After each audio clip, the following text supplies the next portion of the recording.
Hey, it's a Thursday morning, the second day of December 2021. It's time to get up and get going right here on the Wake Up Call. Good morning. Buenos dias. Bonjour. Morning. Come on, man. Come on, man. It's a brand new day. 29 minutes after the 6 o'clock hour, right here on the X. Another cool morning. You know, tis the season, tis the season. We're going to take you up until the 10 o'clock hour this morning. DJ Jose and yours truly, Crystal.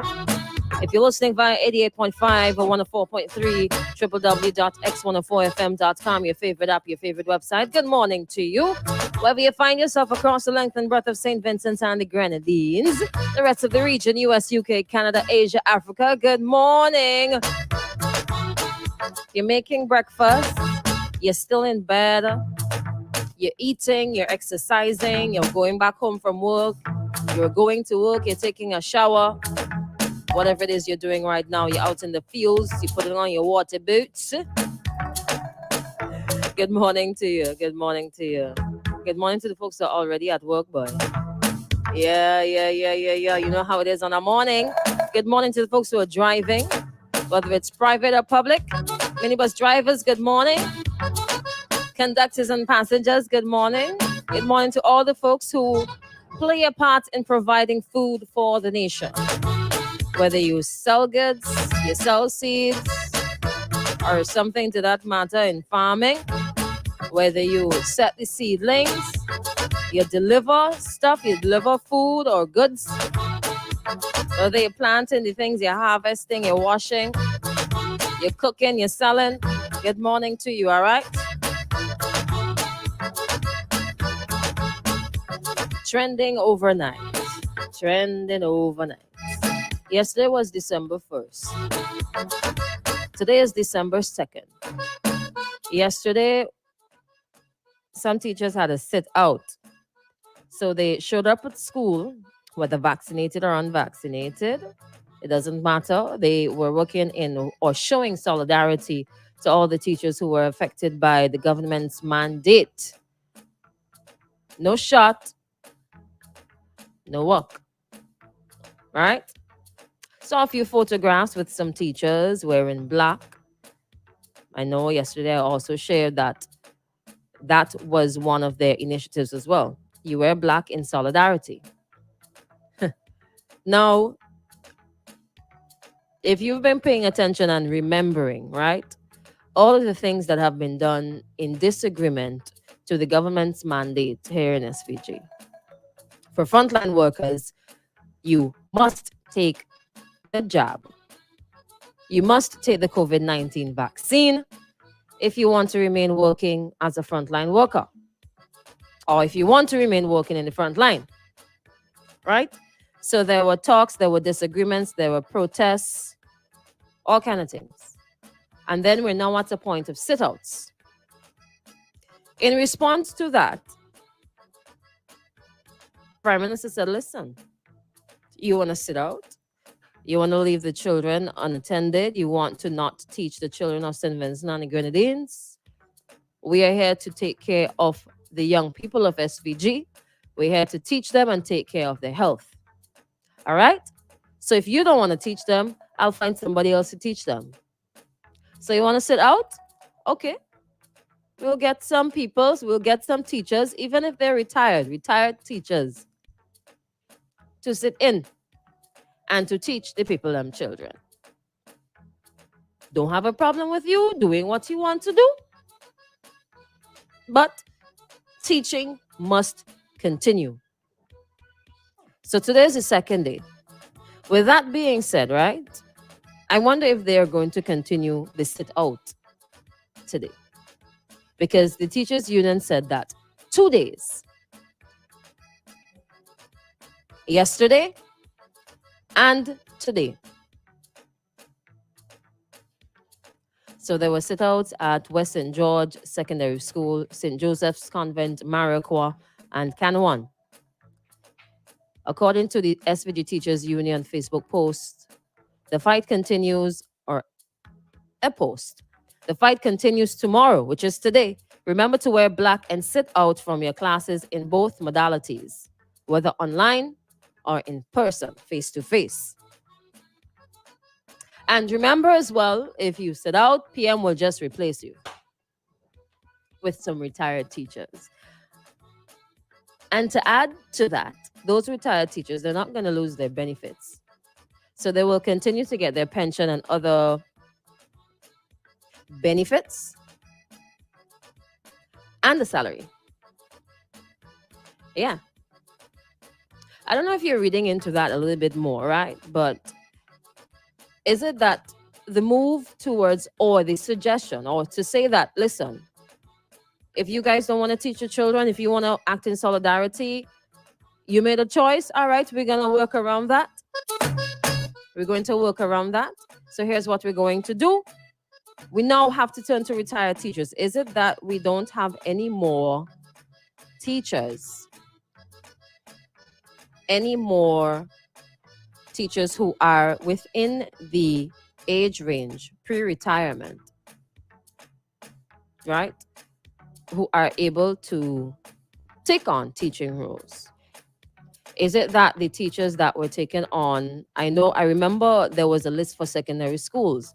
So is it that we don't have, or there weren't any more or many more applications for the teaching positions? And in consideration, if anything were to happen going down the line, these are the teachers we now have to turn to, retired teachers. And I guess the next step would be to look outside. No. Stop thinking about the Cuban teachers, please. Other things that have been making rounds overnight. We get money. We got money. Woo! Nice. So SVG and money. World Bank. The World Bank Board of Executive, coming from ANN, approved on November 30th, $40 million for the volcanic eruption emergency project in St. Vincent and the Grenadines. The project is also financed by a $2 million US grant from the European Union's Caribbean Regional Resilience Building Facility, managed by the World Bank's Global Facility for Disaster Reduction and Recovery. So, which means that majority of that money is not a grant. Now, a grant is something that you don't have to pay back, and there are different ways of financing a project. That project could be a business, that project could be a road, that project can be a hospital, that project can be a hotel. It can be a social project, right? Different ways of financing. So you can get investors to finance the money, and they have shares. You can get grants that you don't have to pay back, or you can get loans that you have to pay back. Some of these loans have to be repaid with interest, some of them no interest. Some loans would give you a grace period. Others, a grace period of no payment. Others will give you a grace period where you only pay the interest, and after a certain time, like you know how mortgages work, right? After a certain time, then you have to pay back interest plus principal. Principal is the initial amount, right? Good. So $40 million approved. Project is also financed by $2 million grant. Now, this is good news because we still have somewhere to go in terms of getting back on our feet properly, recovering from the April 2021 volcanic eruption in the midst of a pandemic. We still have a long way to go. I just have two concerns about this. And concern number one, right? It has to be paid back. I would love for it to be free, but it has to be paid back. And it will take some years for that to be paid back. And we are going to have to pay that back. And that is adding on to all the monies that we have to pay back for whatever else is on the books. Right? So that's concern number one. Concern number two. Right? Concern number two. The projects that have been implemented and will be implemented, are they getting to everybody that has been affected by the volcanic eruption? Let me read a little bit more. Approximately 22,400 people were evacuated from areas close to the volcano. The natural disaster compounded the effects of COVID-19, creating financing needs estimated at $175 million, 23% of the country's gross domestic product in 2021. All these programs, whatever the money is going to be used for, I am hoping and praying, and this is coming based on, or this is coming from a place knowing that projects that were implemented because of the volcanic eruption, there were people in the red and orange zones that were directly affected and didn't get any assistance. And I feel that that part of our project implementation, communication, recording information or recording data, getting the statistics, managing the lists, ensuring that people who are affected are the ones who are getting the benefits, that need to be fixed. All those things there, they need to be fixed. But I'll just sit and wait. But this is good. This is good news. Because we have a lot of work to do. A lot of work to do. A lot of rebuilding to do. So we're going to take it step by step. Wherever it comes from at this point, we're grateful. So thank you for the approval. Also, hand, foot, and mouth disease. So the children have to deal with online learning. The children have to deal with stress, other social issues. The children have to deal with going to school. The children have to deal with dengue. Now the children have to deal with the hand, foot, and mouth disease. And the parents.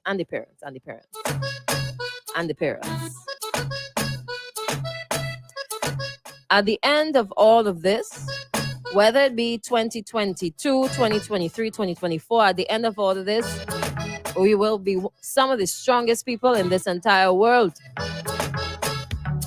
Some of the strongest people in this entire world have to be.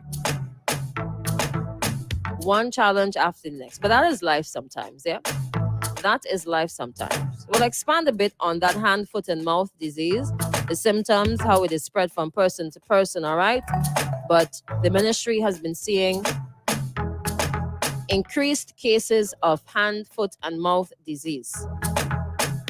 So parents, you also need to be on your highest guard again for this one here. Let me say good morning to some folks who have checked in on the WhatsApp. Good morning, Veslin. Good morning, Camille, Manda, Tanya. Is it Tania? Good morning to Highly Favored, Joshua, Kathy, and Ruben. Good morning. That was on the Facebook, by the way. Did I say Facebook or did I say WhatsApp? I think I said Facebook. I'm not sure. Good morning to Dr. West. Good morning to Big Bad Shag. Good morning to Blood. Good morning, Denville. Big up yourself this morning. What drama is in store for us this morning? Well. I'm glad you asked, right? Thursday drama. This morning, we're going to be joined by a special guest, and we are going to be talking about relationships, right? So many things you can talk about concerning relationships.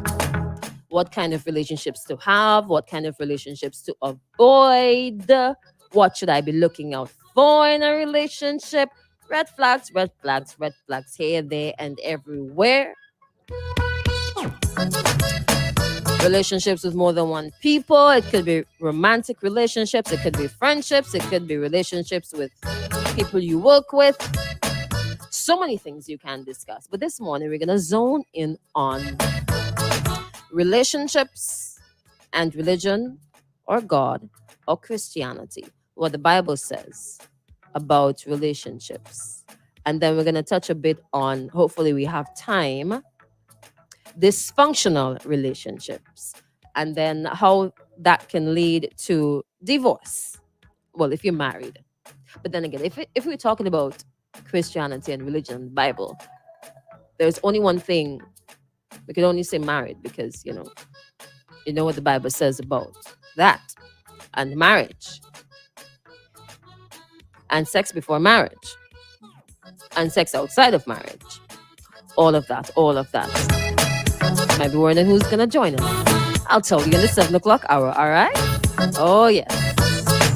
He's been here before. And the last time he was here, it was a very, very, very interesting interview. And I am absolutely certain that this morning is also going to be another very, very, very interesting interview or discussion on relationships and Christianity. At 7:15, we're going to take in some music. We've got your X News and your local weather coming right up as we head on up to the top of the hour.